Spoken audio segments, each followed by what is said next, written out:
Hello, welcome to Aston Originals. Today I'm joined by the CEO of the UK Cyber Security Council, Simon Hepburn. He's a visiting professor here. Simon, welcome to our humble media studio. It's good to have you on campus. How have you found it so far?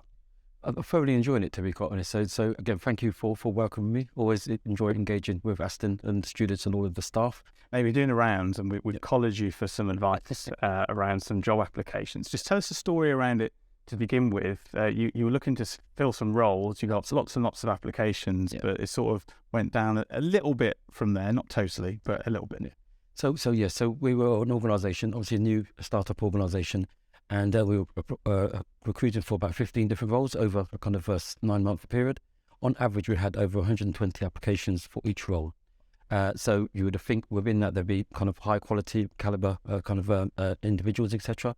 And there were, but the majority in relation to their CVs, supporting statements, application process was, putting it polite, was very weak indeed, which really kind of sent a shocker when, we're talking about people with degrees, masters, even some people with PhDs, and some people had significant experience within a particular field. So it's quite disappointing. So one of the questions for me was, what's happening at higher education? Why students are not getting the kind of employability skills to understand what they need to do to basically apply for roles? A lot of people say, don't they, that looking for a job can be like a job in itself, and that's because a lot of work goes into those sort of job applications. What are the sort of common mistakes that you see within this sector specifically? Okay, so one of the key ones is around when applying for a role. What we will often see is people applying quite generically. So I won't name any specific websites, but it's one button, apply. Now, on one level, that's okay, but you then have to have a really good generic CV. And for me, what I want to see is where people are applying, and they actually applying to my organisation. And this is what employers want to see. If you're applying to a specific organisation, you need to write a supporting statement that reflects that organisation. The worst thing you can do is to send a CV or supporting statement that names another organisation, because that presents an issue, because then you're not really interested.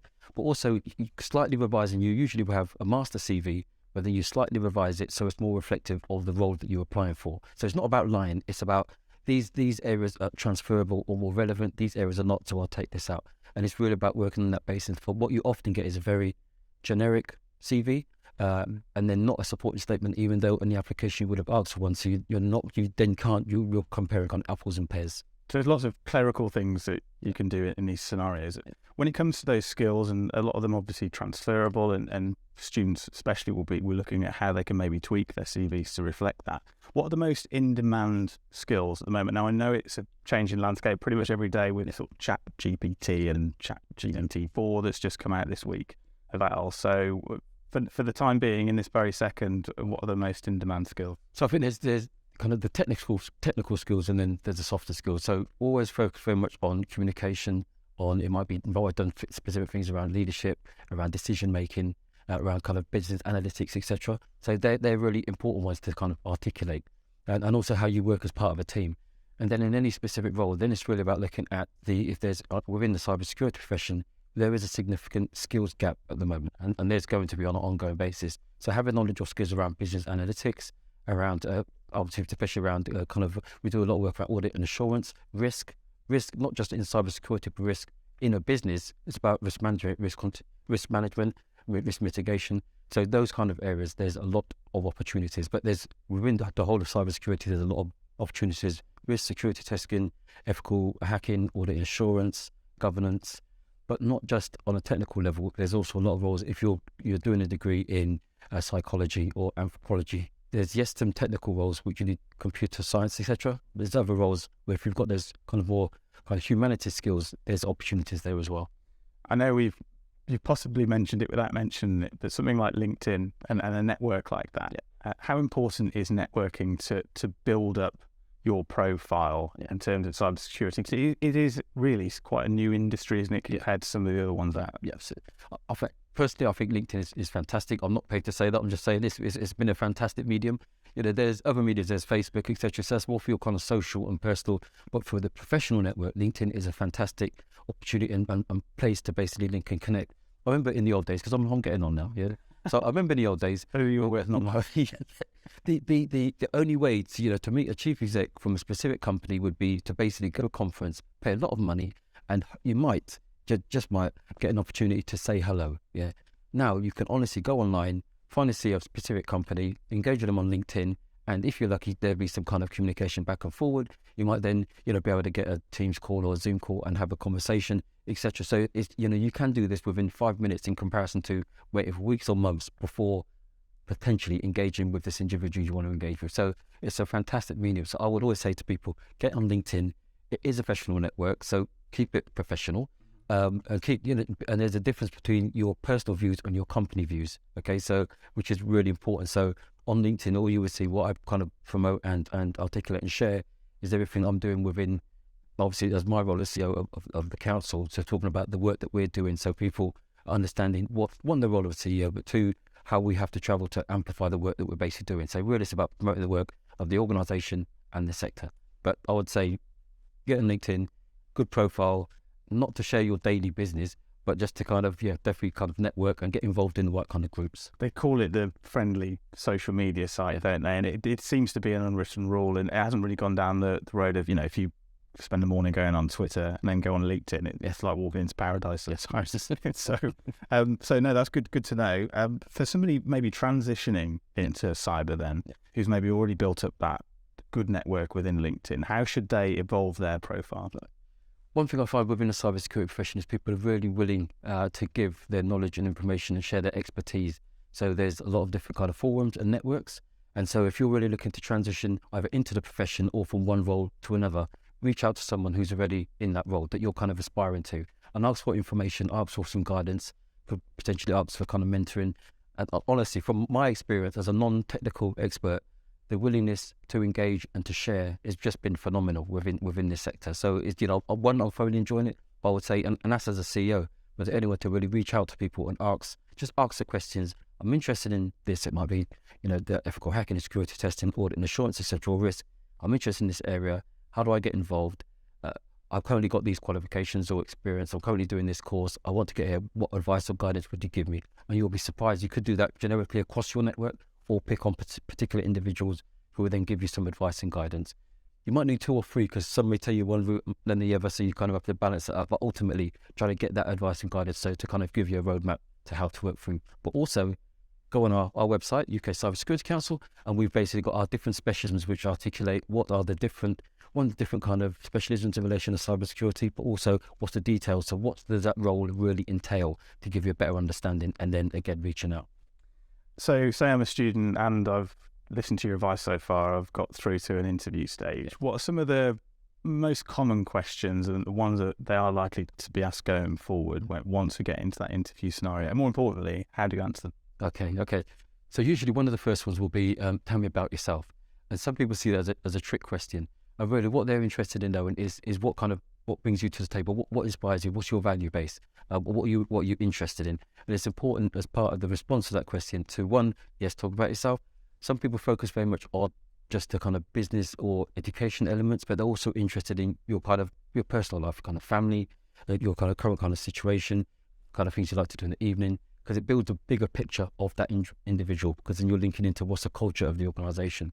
And how to respond to that is openly, is honestly, and then talking about family, talking about work, talking about what your interests are. And as long as you go through those 3 things, usually you've got about 2 or 3 minutes to respond to that question. Kind of 45 seconds on each, then they get a grounded picture of you. Some other ones are usually around how do you basically work within a team? Why are you interested in joining this organisation? So you need to know about the organisation to respond to that question. And you do that by going on their website and going through their vision, mission, values, going through the key kind of activities that they do. And just to give you an example, we're trying to recruit a significant amount of people to join the organisation. And when we ask the question around, tell us about what you know about the organisation, they would basically say that we're basically we are GCHQ. And so you're protecting the country. That's a different organisation. That's GCHQ. That's not us. And so you then know you haven't even been on the front page.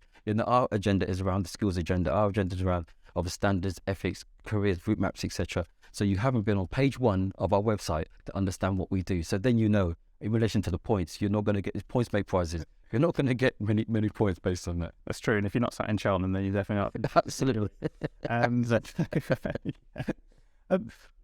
You mentioned then the question about tell me about yourself. Yeah. Is there a person, obviously don't name them, but is there somebody who sticks out and you go, actually, that was a really cool answer to that question? Yeah, I think there was someone, I think, who I think what they'd done was really to talk about their motivations, and their motivations for joining the organisation was based on a where they was personally hacked on social media, and so that unfairness and what that person done with it, basically based on their Facebook, etc. So what that person did with their Facebook, and completely discredited them, etc. What they wanted to do, say, there's different ways to do fight or flight. So you can either get very upset and get depressed, etc., or say, no, I want to do something about this. This was unfair.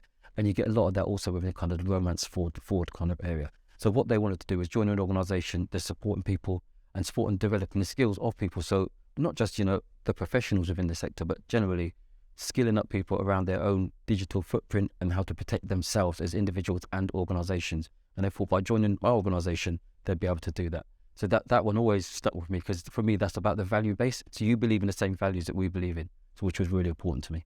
And say you haven't been scorned by it and you've got a nice clean slate and that's all grey and rosy, and we'd love it all to be in that situation. What extra bits in terms of certifications would be maybe good to start having a look at and do a bit of research around, and maybe even some extra courses on the side? Yeah, absolutely.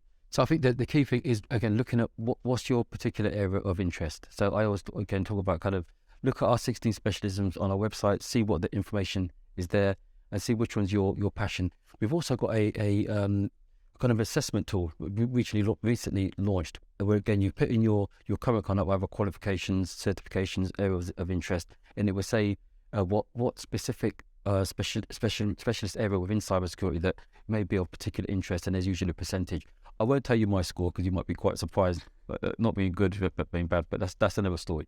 So I think that's really important, and I think looking at what specific certifications or qualifications or degrees, etc., that you can then do that would really give you that ultimate kind of credibility and gravitas. One thing really importantly to share, there is a lot of boot camps funded sometimes by private companies, sometimes of the FTSE 100, sometimes by obviously government, etc. That you can do. One of the big challenges there at the moment is that while there are these boot camps and opportunities and free training opportunities, they're not widely known about. So there is some work taking place at the moment to pull all that information together in one place, and then to basically and we will be having it on our website, so hopefully in the next month or two, so that people can then go on the website and see if there's a specific 3-month course on audit and assurance, or a course on ethical hacking, or free top organisations fully certified at very kind of introductory level. But that's a good route in, but that will then kind of inform you of, I enjoyed that, what's next? I enjoyed that, what's next? Or that's not really my bag, what can I do here instead? And so, but really find out about the kind of the wider field and the opportunities that basically exist. It just feeds into my final question, which is around trends. And obviously I mentioned ChatGPT earlier, and it does seem that trends are moving so much quicker than they used to. But what sorts of trends should we be keeping an eye on, do you reckon, over the next 12 months? Because I reckon that's probably a long time until cyber, isn't it? Yeah, absolutely.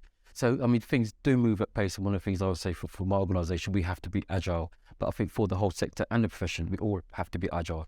So there are a lot of things taking place, especially around the innovations. So could I predict what's going to happen in the next 12 months? No, because what's going to happen in the next week? There's some fascinating things. It moves at such a pace. And I think that's one of the kind of core things. But I think in relation to some of the big things that's taken place over the last 2 years that will continue to inform the next kind of 12 months will be obviously all the work that's taken place in cloud, and how businesses are moving from kind of standalone and kind of solid state to cloud. But then what training or development is then required for that, but also what security do you need to put in place for your organisation based on that. AI is obviously another big area, but making sure that there's an ethical framework that sits behind that. The other one is around, what's it called again? Security by design.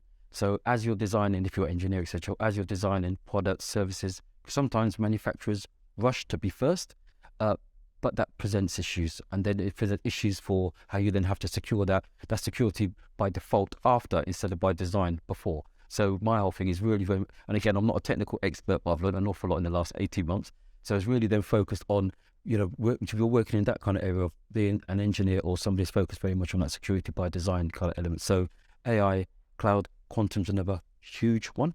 But again, is that a specialism How does that link to cryptography, etc., etc.? So there's so much in there, and that's what's exciting. You can have a conversation. Somebody mentioned the new area. Well, that's interesting, but you can completely get distracted with all this fantastic work that's taken place within the sector. No, incredible. It sounds really good. I mean, thank you for sharing those insights. That was really brilliant. I hope you've enjoyed that. If you've got any questions that you want to pop in the comment section, we'll get them over to Simon. I know you are busy, but we will try and get them in front of you and see if we can get them answered as well. But otherwise, make sure you do subscribe to us on the YouTube channel at Aston Originals. We're on Twitter as well at Aston Originals because we like to be uniform. But otherwise, I'll say thank you to Simon Hepburn, the CEO of the UK Cyber Security Cap. Thank you.